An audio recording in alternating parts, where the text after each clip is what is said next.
Bonjour à tous, c'est toujours le frère Zouloula dans l'émission, dans les révélations cachées de la parole de l'Oba. Je rends grâce à Dieu, le créateur du ciel et de la terre, de ce qu'il est grand, glorieux et redoutable. Je remercie ce Dieu parce qu'il est bon, parce qu'il est fidèle, parce qu'il est tout puissant et de ce qui vit inexplicablement hors de toute réalité. Donc aujourd'hui, par sa permission, par sa grâce, on va entrer dans les sphères spirituelles. Nous allons parler d'une entité connue dans ce monde, dans ce plan physique, dans d'autres formes de pays. On le nomme sous le nom de Satan ou le diable, l'ancien jadis chérubin ou un. Bon, dans d'autres civilisations, bien dans d'autres religions, on l'appelle le Shaitan ou Kali. Et dans la Grèce antique, celui qui avait l'équivalent de Satan, c'était Hadès en fait, hein, au temps de Zeus, tout ça là, de la mythologie grecque, hein, par rapport à ces dieux de l'Olympe, au temps de Zeus. Lui, l'équivalent de Satan, c'était Hadès. Mais aujourd'hui, on ne va pas parler de la mythologie. Nous allons parler en fait de Satan. Est-ce que Satan a-t-il vu Dieu avant sa chute et après sa chute?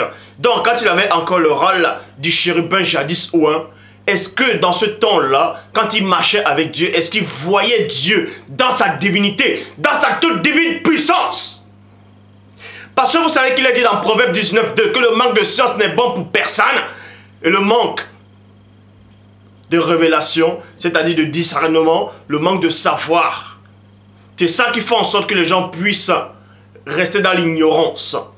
Mais il est néanmoins dit dans Proverbe 25:2, la gloire de Dieu est de cacher des choses et la gloire des rois est de sonder des choses. Mais néanmoins il est dit dans Deutéronome 29:29 que les choses cachées sont au Père.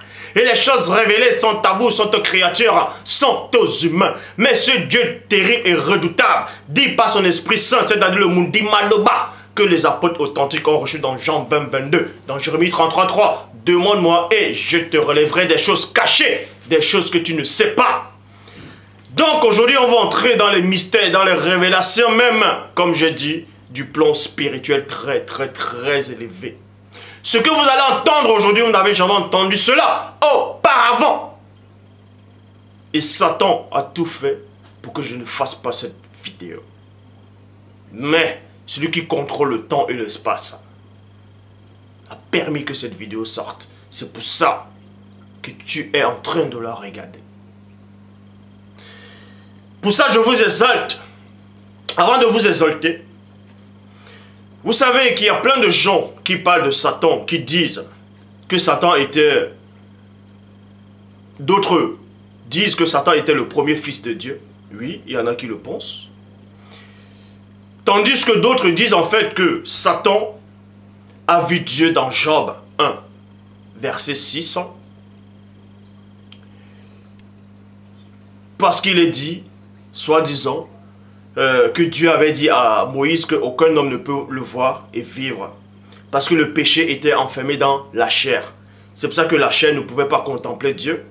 Tandis que ces gens-là disent que Satan n'a pas la chair, dont le péché n'était pas en lui. C'est-à-dire le péché n'était pas dans son corps, mais par rapport spirituellement, qu'il avait péché spirituellement, donc pour eux, Satan peut encore voir Dieu. Mais on va corriger cette hérésie aujourd'hui. Pour ça, je vous exhorte de vérifier dans vos Bibles, dans Matthieu, chapitre 5, au verset 8. Traduction Abbé Crampon qui dit « Heureux ceux qui ont le cœur pur, virgule, heureux ceux qui ont le cœur pur et non ceux qui auront. Mais ceux qui ont le cœur pur, car ils verront Dieu. Et non heureux ceux qui ont le cœur pur, car ils voient Dieu. Mais ils verront. Ils verront. » On va parler de l'origine de Satan. On va parler de l'ancien jadis chérubin ou un, comment il était avant. Mais on va pas parler de toute sa vie. J'ai déjà fait une vidéo sur ça. Mais on va juste vous donner quelques petits aperçus avant sa chute. Hein, dans Ézéchiel 28 au verset 12. Bible second 21, il dit « Fils de l'homme, prononce une complainte sur le roi de Téra.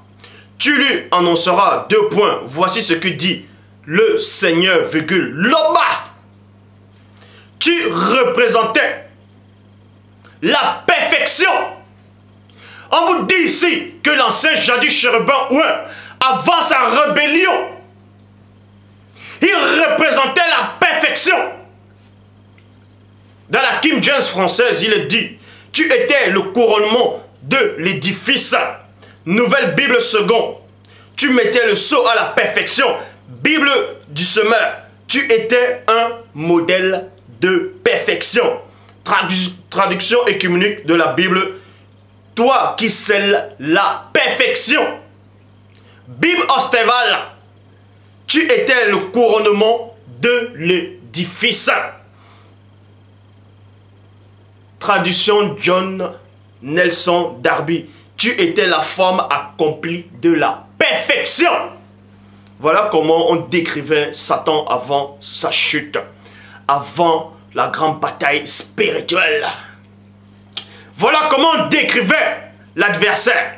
Et d'autres ont la prétention de dire que Satan, c'est l'adversaire de Dieu. Dieu n'a pas d'adversaire, car nul n'est son égal. Satan est votre adversaire à vous. Donc, il est dit dans Job 33, 14 que Dieu parle cependant tantôt d'une manière, tantôt d'une autre, et l'on n'y prend point garde. Remarquez ici qu'il est dit que Satan était le coué, c'est-à-dire il était la forme accomplie de la perfection. Ça veut dire qu'à ce temps-là, il avait un cœur pur. Avant que l'iniquité ne soit entrée en lui, avant que le péché puisse accabler son cœur, il représentait la perfection. Il avait un cœur pur. Mais Matthieu, chapitre 5, au verset 8, vous dit ceci. Heureux ceux qui ont le cœur pur, car ils verront Dieu.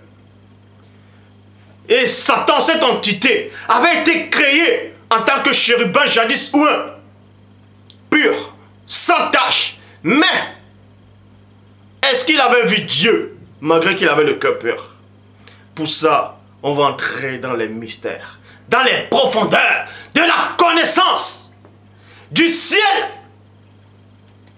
Verset 14, Bible du semeur. Or, je t'avais placé avec un chérubin, ayant rôle de protecteur. C'est pourquoi je t'ai oint sur ma montagne sainte. Là, on parlait de Satan et une autre entité extrêmement puissante qui le servait de garde du corps, qui le protégeait. Ça, j'ai déjà fait une vidéo sur ça. Donc, c'est là que tu étais. On vous dit ici que Dieu, le Père Tout-Puissant qui vit hors de toute réalité, avait placé l'ancien jadis chérubin ouin avec un autre chérubin d'une taille impressionnante, d'une puissance extraordinaire, sur la sainte montagne de Dieu. Et c'était là où Satan, d'autres on l'appelle Lucifer, porteur de lumière, résidait.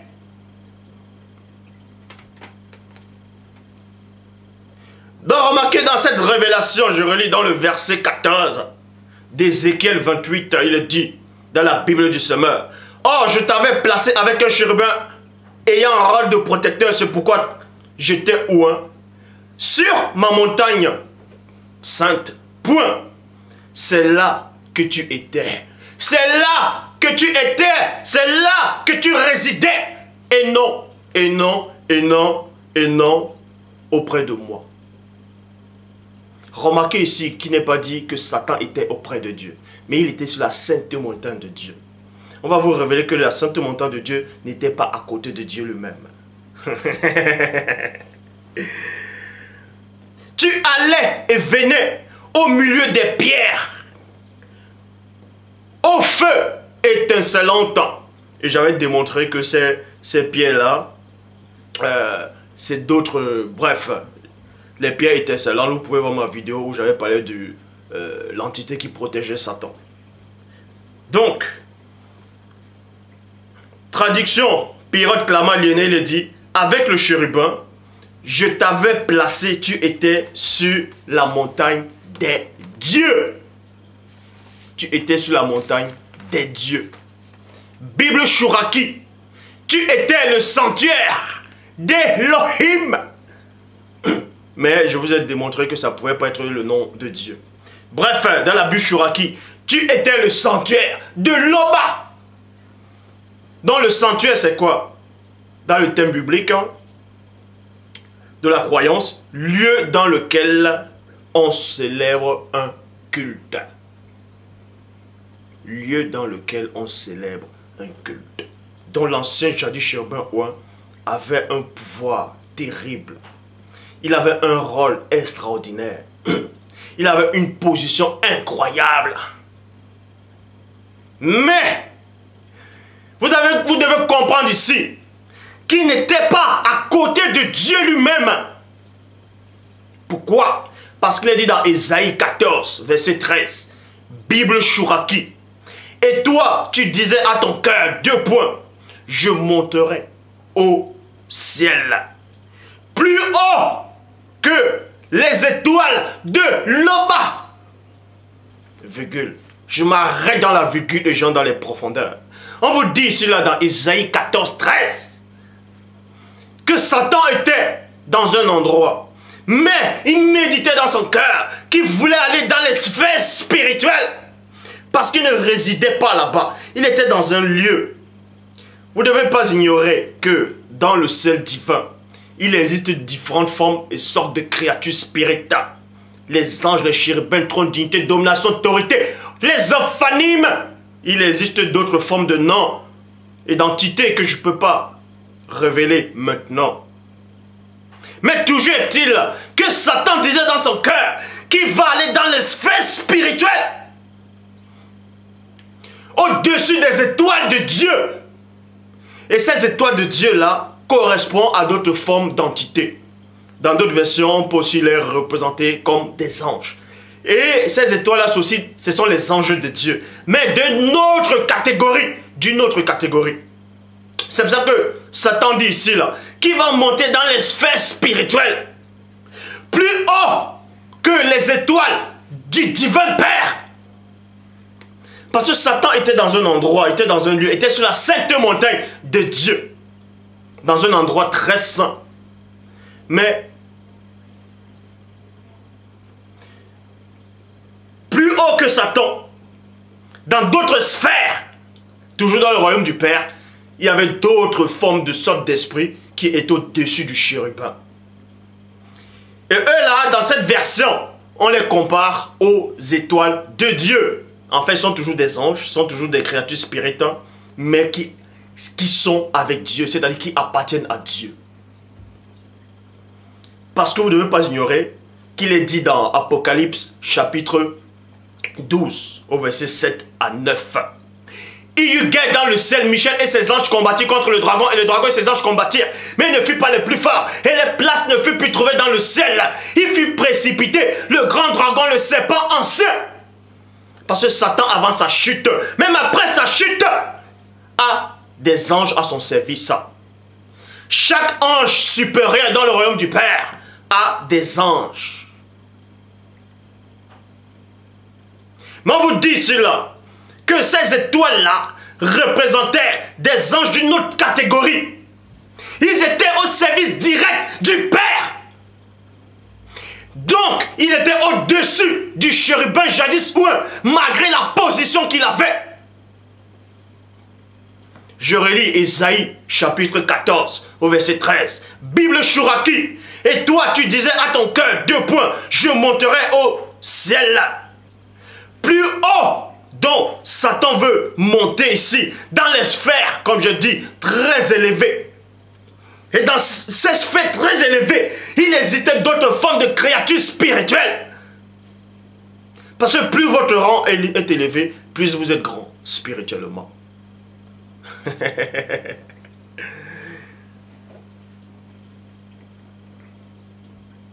Donc, tu disais à ton cœur, je monterai au ciel plus haut que les étoiles de Dieu, de Loba. Je lèverai mon trône. Je m'assiérai au mont du rendez-vous, aux confins du septentrion. C'est pour ça que Christ dit, le premier dit, il y a plusieurs demeures dans la maison de mon Père. Il y a plusieurs demeures, plusieurs lieux, plusieurs endroits. Et tous les endroits ne se ressemblent pas. Dans différentes demeures, il existe différentes formes d'esprit. Et d'une puissance extraordinaire. Mais ces étoiles de Dieu ici, là, c'était des anges, c'était des formes d'existence spirituelle qui étaient uniquement, qui obéissaient directement à Dieu et non à d'autres, on va peut-être dire, généraux spirituels. Ils étaient uniquement sous les ordres de Dieu lui-même.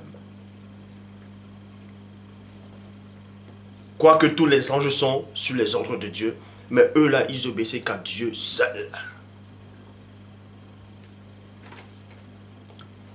Ici, c'était les anges du Père. Mais vous devez comprendre qu'il y avait d'autres formes d'esprit encore, qui étaient plus puissants encore que ces étoiles-là, que ces anges de Dieu.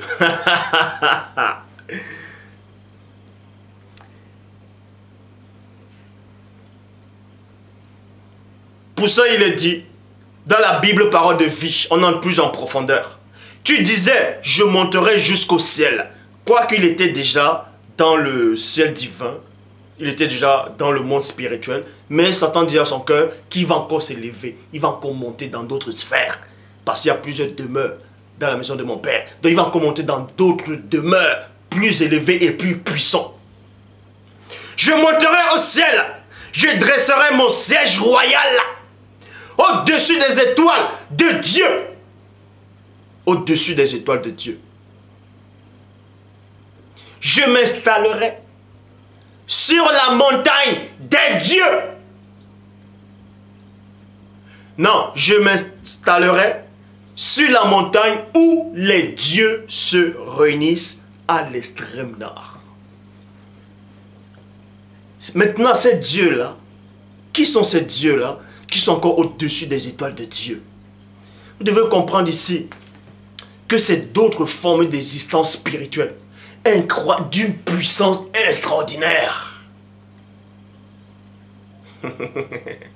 Mais vous savez néanmoins qu'il n'existe qu'un seul Dieu. Il n'y a qu'un seul Dieu.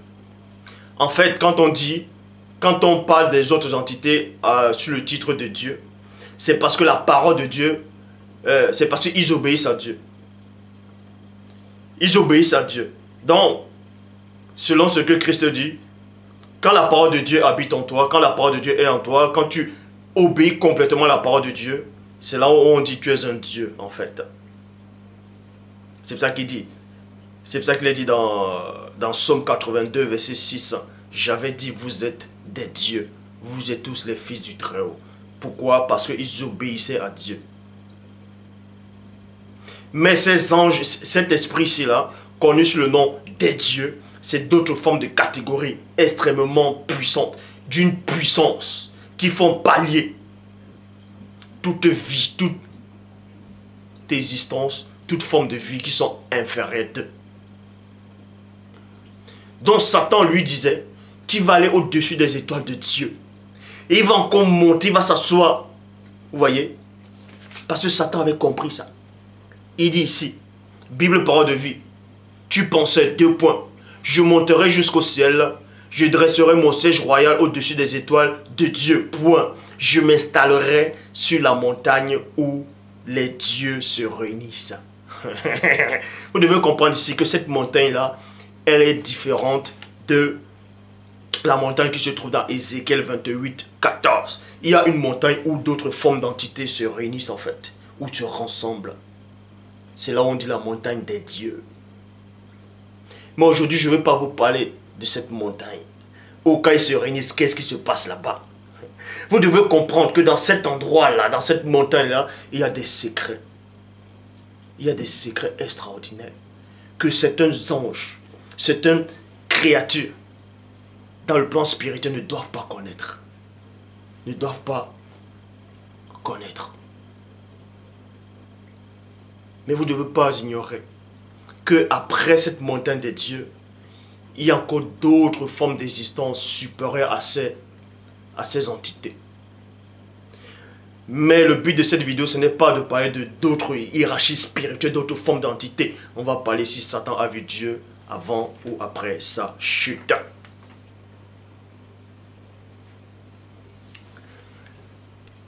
Donc, c'est pour ça qu'il est dit dans le livre d'Enoch, chapitre 16, au verset 3. Dieu Non, dis-leur à ces intelligences célestes. 2 points. Donc, on s'adressait ici aux anges qui ont péché, aux anges déchus. Dis-leur à ces intelligences célestes, c'est-à-dire sont les anges déchus, vous avez eu le ciel pour demeure, mais les secrets d'en haut ne vous ont pas été révélés. Dieu! C'est pas parce qu'un ange a eu l'existence dans le ciel, c'est pas parce qu'un ange habite dans le ciel que forcément il sait tout ce qui se passe dans le ciel. Non. Satan lui-même ne savait pas tout. Ah, cela, ça vous surprend. Malgré qu'il était parfait en beauté, il avait une sagesse extrême. Il ne savait pas tout. Il ne savait pas tout. On vous dit ici, là, selon le livre d'Enoch, chapitre 16, verset 3, que le secret des cieux les a été caché. Le secret, il y a un secret dans le ciel. Que tout, c'est pas tout ce qu'ils connaissent. Donc, on va tourner cette phrase-là du livre d'Enoch, chapitre 16, verset 3, pour vous expliquer ce que ça veut représenter réellement spirituellement. Je relis, on va décoder. Parce que là, c'est une parabole, là. C'est un symbole, ça. On va entrer dans le cœur de la parole. On va entrer dans le cœur de la phrase, des mots, des langages. Livre d'Enoch, chapitre 16, verset 3, il est dit, dis-leur à ces intelligences célestes, vous avez eu le ciel pour demeure, mais les secrets d'en haut ne vous ont pas été révélés. Ça veut dire quoi spirituellement? Ça veut dire qu'ils n'ont pas vu la face de Dieu. Là, c'est le cœur du message. Je le dis ici à l'humanité, à tous ceux qui me regardaient. Satan, avant sa chute, quoi qu'il était parfait au départ, il n'a pas vu Dieu. Vous allez me dire, mais comment est-ce possible? Satan n'a pas vu Dieu. Et on va vous donner un verset qui approuve cela. Les anges qui ont péché n'ont vu Dieu à aucun moment. Parce que une entité spirituelle ne peut pas voir Dieu et pécher après, mourir dans son péché, ou rester éternellement maudit. Ce n'est pas possible. Je dis bien, Jean 3, 11, nous disons ce que nous savons et l'on rend témoignage de ce qu'on a vu. Satan a vu une représentation de Dieu, mais il n'a pas vu Dieu lui-même, parce que s'il avait vu Dieu, il n'allait jamais pécher. Est-ce que vous comprenez? Si Satan avait vu le vrai visage de Dieu, il n'allait jamais pécher. Le secret des cieux les a été caché, donc c'est le visage de Dieu lui-même les a été caché. Or, les anges qui sont restés fidèles à Dieu jusqu'à présent, eux, ils ont vu Dieu. Il y a le verset qui le démontre aussi. Un ange qui a vu Dieu, ne peut pas pécher. Ne pêche pas.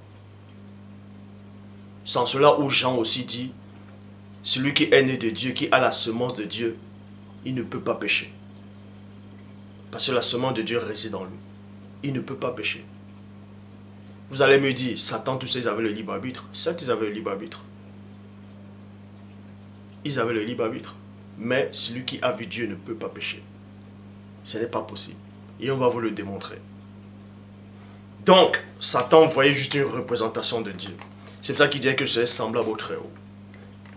Bon, certains vont dire, mais quand Satan dit que c'est semblable au Très-Haut, ça veut dire qu'il avait forcément une image de Dieu.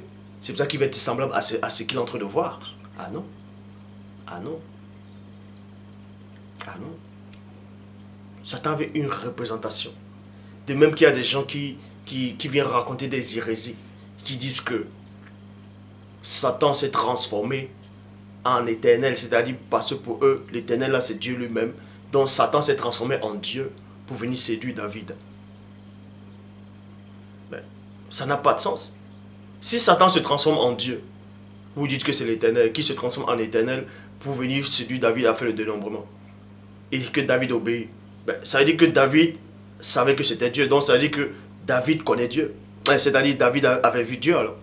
Pour savoir que quand Satan va apparaître en forme de Dieu, il va reconnaître que, ah oui, c'est Dieu que j'ai déjà vu, c'est lui. N'importe quoi. Satan, je le répète, n'a jamais vu Dieu. Les anges déchus n'ont jamais vu Dieu. Les démons n'ont jamais vu Dieu. Aucun homme n'a jamais vu Dieu, à aucun moment. Tous les anges qui sont auprès de Dieu actuellement ont vu Dieu. C'est pour ça qu'ils n'ont jamais péché. C'est pour ça qu'ils n'ont pas pris part à la rébellion. Et on va vous expliquer ces choses.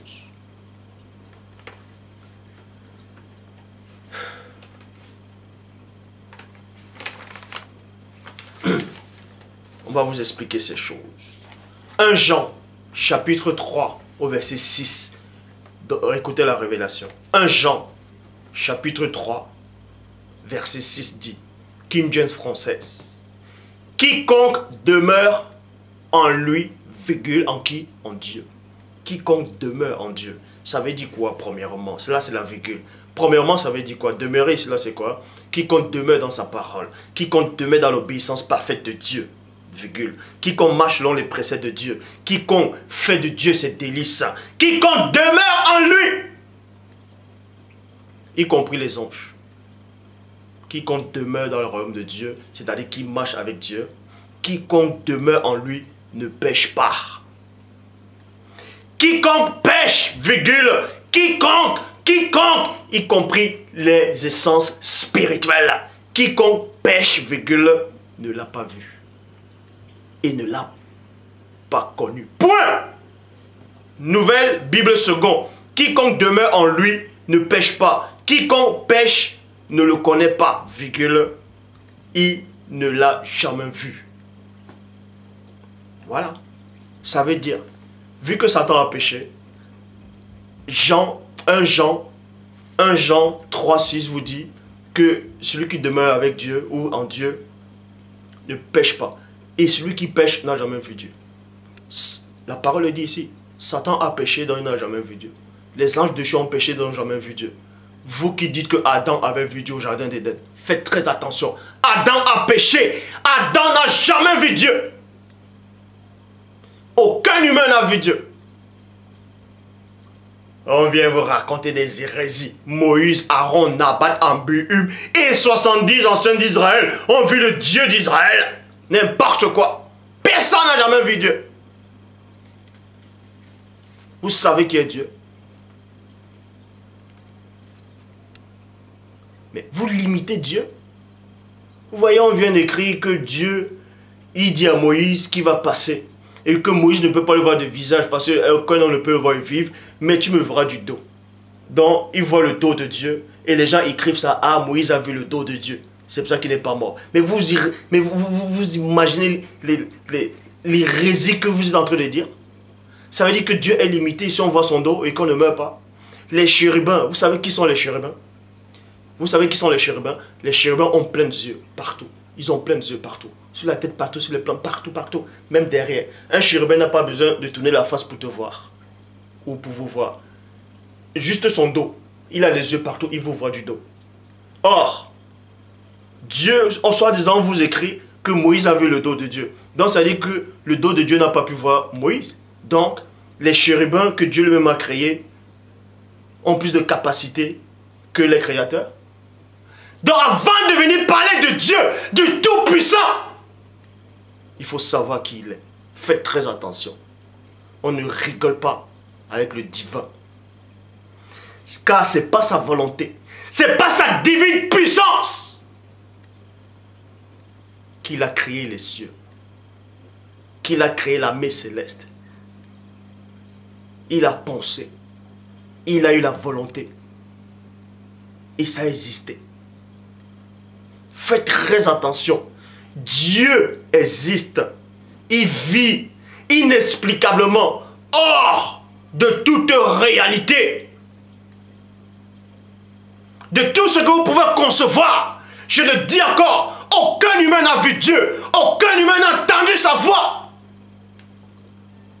Et si vous voulez que je vous choque, Christ, qui est le premier-né, lui-même sur la terre en tant qu'humain, n'a pas vu Dieu. Oui, je vous le dis. Christ sur la terre ne pouvait pas voir Dieu. Il ne pouvait pas voir Dieu. Mais avant son dépouillement, il avait vu Dieu. Et une autre révélation, c'est quoi? Le souvenir de Dieu lui a été effacé. Si vous ne savez pas. Christ dans le ciel, il voyait Dieu dans sa plénitude. Mais quand il s'est dépouillé, le souvenir de Dieu, de la face de Dieu, a été voilé. Mais l'enseignement qu'il a reçu de Dieu, la parole qu'il a entendue de Dieu, est restée dans son esprit à Christ.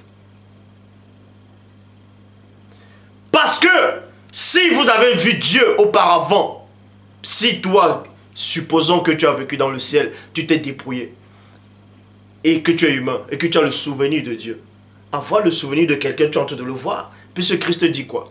Celui qui convoite une femme dans son cœur.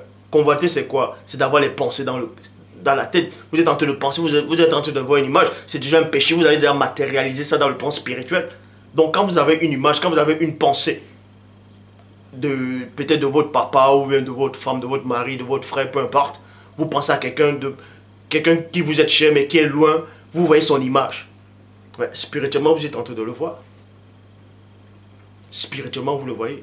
Donc, Christ étant sur la terre, dans la condition humaine, ne pouvait pas avoir le souvenir du visage de Dieu. Ce n'est pas possible. Pourquoi? Parce qu'il est dit dans Jean 1, 18, King James française, aucun homme n'a vu Dieu à aucun moment. Aucun homme n'a vu Dieu à aucun moment. Et Christ sur la terre était 100% homme. Donc lui-même n'a pas pu voir Dieu étant sur la terre. Et d'autres gens vont dire dans la suite, ils comprennent ça, mais ils disent, ouais, mais le Fils qui est dans le sein du Père, c'est lui qui l'a fait connaître. Donc on va dire, Christ, bon, comme il était humain, il a vu Dieu, et il a fait montrer Dieu à l'humanité. C'est pas ça que ça veut dire. Christ, avant de se dépouiller, il a vu Dieu. Mais quand il est venu sur la terre, il ne pouvait plus voir Dieu. Job, chapitre 1, au verset 6, il est dit, Bible, parole de vie. Un jour, les habitants du ciel sont venus en présence du Seigneur. Satan, l'accusateur, est venu avec eux, lui aussi. Et je vous le dis ici, là, devant le Père lui-même, dans Job 1, 6, cet éternel-là, ce n'était pas Dieu. Je le dis. Car il est dit dans Matthieu 5, verset 8, Bible de la Colombe, heureux ceux qui ont le cœur pur, car ils verront Dieu. Ici, là, Satan, là, n'a pas le cœur pur. Donc, il ne pouvait pas voir Dieu. Ni avant sa chute, ni après sa chute. Jean, chapitre 15, au verset 3. Jean 15, verset 3. Bible seconde 21. Déjà, vous êtes purs. Mais on vous dit néanmoins dans Matthieu 5, verset 8, que ceux qui ont le cœur pur verront Dieu. Et pourtant, le même Christ dit dans Jean 15, 3, dans la Bible seconde 21, à ses apôtres, déjà vous êtes purs. Donc quand on dit vous êtes purs, c'est que vous êtes aussi purs de corps. Quand on dit vous êtes aussi purs de cœur. Déjà vous êtes purs à cause de la parole que je vous ai annoncée. Bible en français courant, l'enseignement que je vous ai donné vous a déjà rendu purs. L'enseignement que je vous ai donné vous a déjà rendu purs. Or, Matthieu 5, 8 dit, ceux qui ont le cœur pur verront Dieu. Mais Christ dit ici, là, dans Jean 15, 3, que les apôtres sont devenus purs à cause de la parole. Mais malgré ça, ils ne pouvaient pas voir Dieu. Est-ce que ça dit que Christ a menti dans Matthieu 5, verset 8? Non. Quand Christ dit ceux qui ont le cœur pur verront Dieu, le mot verront, et non ceux qui ont le cœur pur voient Dieu en tant qu'humain. Mais verront, c'est à la résurrection. C'est quand vous allez fusionner, avoir les corps glorieux. Là, ça veut dire ceux qui vont voir Dieu en tant qu'humain, c'est à la résurrection. C'est quand l'église va être enlevée, c'est-à-dire plus tard, quand ils vont entrer au paradis. C'est là où ils pourront voir Dieu. Pourquoi? Remarquez, écoutez la révélation. Quand vous lisez même dans Ésaïe ou bien dans Apocalypse, on dit quoi? Dieu va effacer tout souvenir. Je dis bien tout souvenir. Ce qui veut dire que on efface tout souvenir Dans le paradis, tu vas plus te souvenir que tu étais sur la terre. Que tu... peut-être que tu allais manger le poisson braisé avec le ndolé, le poisson braisé, le chikwang ou les bobolos. Non! Tu ne vas plus te souvenir de ça. Parce que si tu te souviens de ta vie sur la terre et en étant au paradis, forcément tu vas aussi te souvenir du mal que tu faisais. Et si tu te souviens du mal que tu faisais, c'est une mauvaise pensée. Et si c'est une mauvaise pensée, il y a déjà un péché. En cela, Dieu va effacer tout souvenir. De même que quand Christ descend sur la terre, il prend le corps humain. Le souvenir du visage de Dieu s'efface.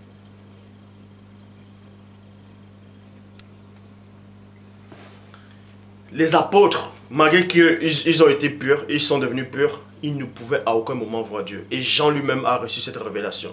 Parce que quand Christ dit, vous êtes purs à cause de cette parole, Jean était là.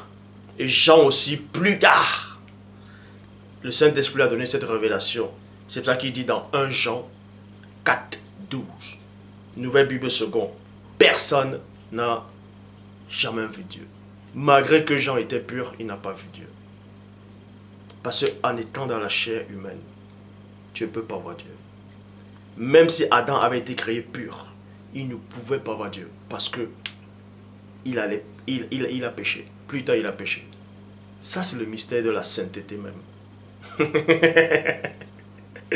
Ça, c'est le mystère de la sainteté. Certes, vous allez me dire, il y a une réflexion qui va venir.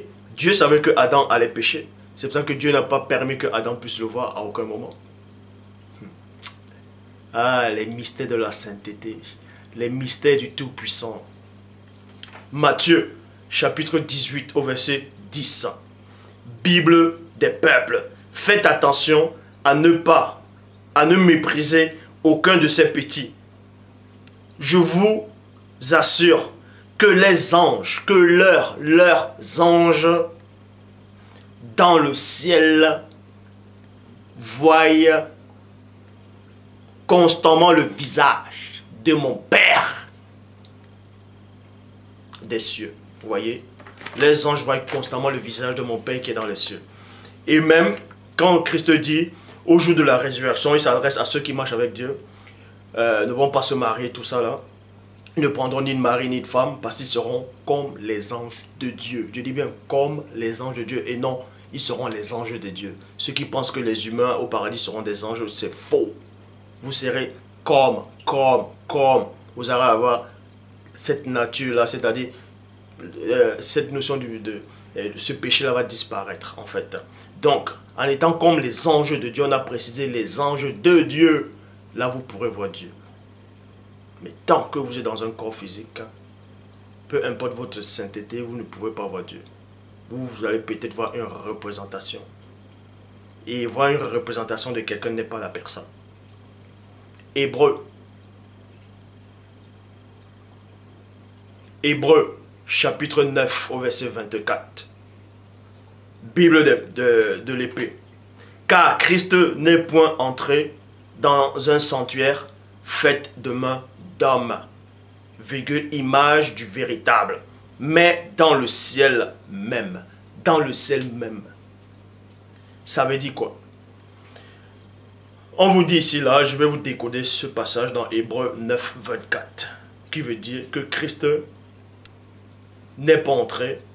Là, on parle de Christ ici, là, après qu'il est, c'est-à-dire après son sacrifice, quand il est remonté dans le ciel divin. Donc, on vous dit ici, là, qu'il a passé toutes les étapes de plusieurs demeures qui sont dans la maison du Père. C'est pour ça qu'on dit ici, là, car Christ n'est point entré dans un sanctuaire fait de main d'homme, image du véritable, mais dans le ciel même. Dans le ciel même. Quand on dit même, ça dit que dans les sphères les très élevées où Satan voulait accéder. Mais Christ a accédé à ça après son sacrifice. Afin de comparaître maintenant. Vous voyez? Afin de comparaître maintenant et non avant. Afin de comparaître maintenant pour vous devant la face de Dieu. Bon, Christ après sa résurrection, plus tard il s'est encore manifesté sur la terre, mais la révélation c'est quoi? Christ en montant, son corps physique ne pouvait, c'est-à-dire son corps là ne pouvait plus contenir la chair et ne pouvait plus contenir le sang dont vous êtes en train de penser. Vous allez me dire, oui, mais il a apparu à Emmaüs, il a dit à Thomas, mets ton doigt, ça dit qu'il y avait encore la marque des clous, tout ça, est-ce que c'était son corps glorieux? Christ, après la résurrection, avait le pouvoir de se transformer à volonté en qui il voulait. De même que les anges de Dieu, quand ils viennent sur la terre, ils peuvent se matérialiser à n'importe quel humain, s'ils le veulent. Ça, c'est une capacité que vous devez comprendre. Et Satan, ou les anges déchus, ou les démons n'ont pas le pouvoir, n'ont plus le pouvoir de prendre une apparence humaine. Une apparence humaine. Vous allez peut-être poser la question qu'il y a des gens qui sont possédés complètement. C'est-à-dire que le démon les a tellement possédés, donc les humains qui sont possédés n'ont plus de volonté propre. Ça veut forcément dire que c'est le démon qui a pris l'apparence humaine. Non, le démon n'a pas pris l'apparence humaine, même s'il contrôle cet homme, il reste néanmoins à l'intérieur. Satan n'a pas le pouvoir, ni les anges déchus, ni les démons de se transformer, de se matérialiser en humain comme ça, fait de chair, de sang, d'os. Il n'y a que les anges de Dieu seuls qui ont encore ce droit-là. Parce que les anges de Dieu, là, ne pourront jamais pécher. Parce qu'ils voient la face de Dieu. Et donc, quand Christ est remonté dans le ciel divin, il y a deux anges qui ont apparu. Vous pouvez voir ça dans Actes des Apôtres. Il y a deux anges qui ont apparu. Ils ont dit, homme galiléen. Dieu! Quand Christ montait, il n'est pas monté dans la chair que vous imaginez. Pourquoi? Parce qu'il est dit dans 1 Corinthiens 15, verset 50, dans la Bible du Semeur. Ce que je dis, frère, c'est que nos corps de chair et de sang ne peuvent accéder au royaume de Dieu. Donc pour que Christ accède au royaume de Dieu, il a fallu que son corps ne soit plus avec le sang comme vous imaginez. Donc ceux qui lisent moi la Bible en disant ouais, le sang de Christ continue à purifier et tout ça là, j'avais démontré que ce sang là ça symbolisait quoi. Donc si tu ne peux accéder au royaume de Dieu, tu ne peux pas voir Dieu non plus. Le Père s'est encore glorifié.